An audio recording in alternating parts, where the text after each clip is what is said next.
Hi guys, Tony Bill McGrath here. Wanted to demonstrate today a brief warm-up for the Double Dagger class we're teaching soon and in the future.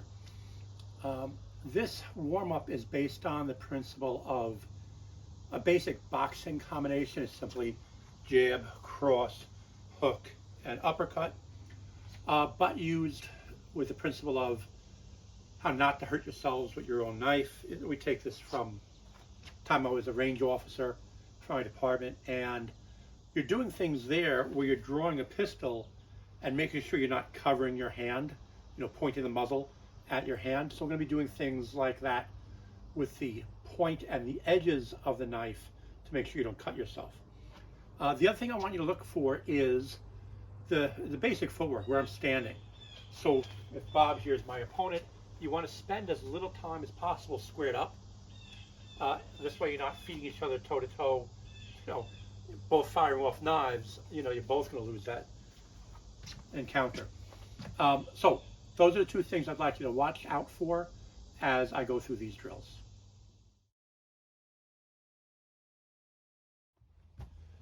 So warm-up drill number one. This is for set one of the Doble Daga set, which has both knives in hammer grip or fencer's grip. So your arms are up, they're above your head, your hands and daggers are above your head. So if you do have to do a backhand from here, it's very natural not to cut your head, as opposed to a boxing guard where your hands might be in contact with your face. You don't want that cutting edge close. If you have to do a backhand cut, it's very difficult to do that without cutting your face. So hands are up, they're also not in contact with your head, they're a little bit forward, so that if you have to block an opponent's stab and you get his arm, there's still some distance with his blade point to your face, right? Okay. So you throw a jab. I'm coming in reverse triangle to my left, slash, and then thrust. And then I pull back with a backhand parry with the right hand as I throw the lead hand thrust. Notice it's going down at an angle, so I'm clearing my right arm. I'm not going horizontal, which may pop myself in my own arm. I'm going down under my right elbow. Now, when you do the uppercut, you're going to come in and step up with a jab with that lead hand, backhand jab, and if you engage his arms, I want to pull and step around him and then uppercut from there. So if I show you on Bob, it's going to be jab, cross, hook, backhand jab that steps around, and uppercut. So I'm trying to get offline. I end up 90 degrees to my opponent. So let's show you with the right hand lead on that. Jab, cross, hook, and then backhand. If I get blocked in the arms, I push his arms so I can come in and uppercut from there. So let's show you this just in flow. Jab, cross, hook, uppercut. And then come back from here. Jab, cross, hook, engage his arms, turn the body 90 degrees, and there's your uppercut. And that's drill one for set one of Doble Daga.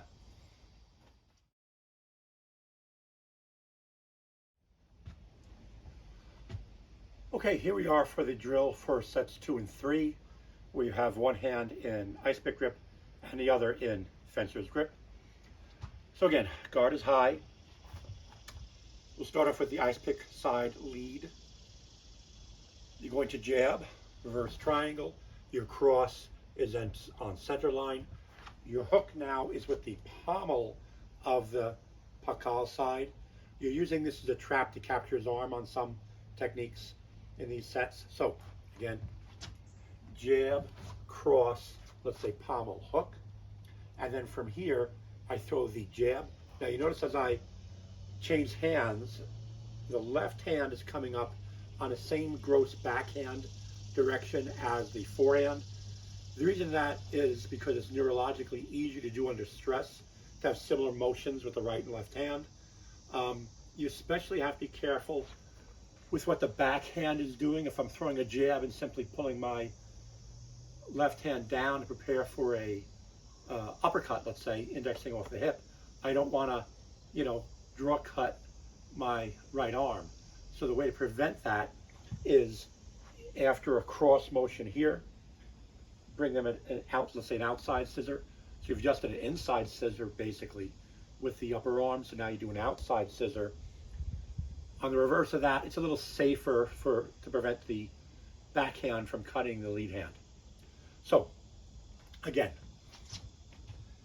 jab, cross, hook, jab as you step to lock his arms, and then index and uppercut. And you can throw another uppercut from here just to get that line, because in the next set I'll show you how to uppercut with the pakal side and why we're doing it that way.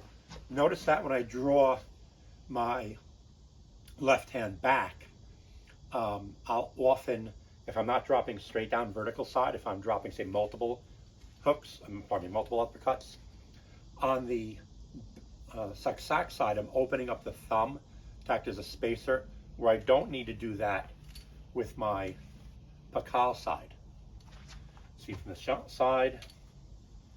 This way you don't drag that blade across your body. Small 4-inch knives, not much of a problem. A large 8-inch blade with a double edge on it, you may cut yourself with that. So, seen from this side, if I'm just doing the uppercuts, you see I really don't have to worry about the blade contacting my body on the pakal side, but I do on the saksak side. So, show you in flow: jab, cross, hook, open to jab, index, uppercut, uppercut, and then go back on guard. On Bob, jab, cross, hook. Notice I'm leaning back away from that hook, giving myself a little extra distance at the end, trying to keep away from his attacks. Then I throw a jab up here. My left hand is scissoring open to protect against a forehand attack. As I do that, I step offline. I'm not trying to actually get into him. I'm trying to throw a jab to engage his arms, pull his arms, and then do my uppercuts from the side. Now in the second half of set 3, your right side, lead side, is going to start with a knife in fencer's grip, and your backhand is an ice pick grip. Same general motions. Jab. Now the cross is a punch, and you're using that as a stop hit over the heart to give yourself time to get other strikes. So, jab, cross, hook, open, index, uppercut, uppercut. And the uppercut here, let me show you on Bob now, save a little time. You're coming in, and this slash is not a high percentage shot of an instant fight stopper with a knife. So what we're really using it for is targeting radar. We'll come up, and as soon as I make contact, I'll slide off and go after his, say, deltoid or bicep to take out that weapon side arm. So you'll see me slash on a pakal side. It's not the slash. In Viet Turkish, we tend not to use slashes with small knives as a fight stopper. A lot of times they're either a distraction or they're targeting radar, where, aha, I know where his body is. Slide right off that and do a jab. So the sequence again we're using is jab, cross, hook, open and index, guarding his arms, uppercut, uppercut, guard. So that's a drill for the second half of set 3.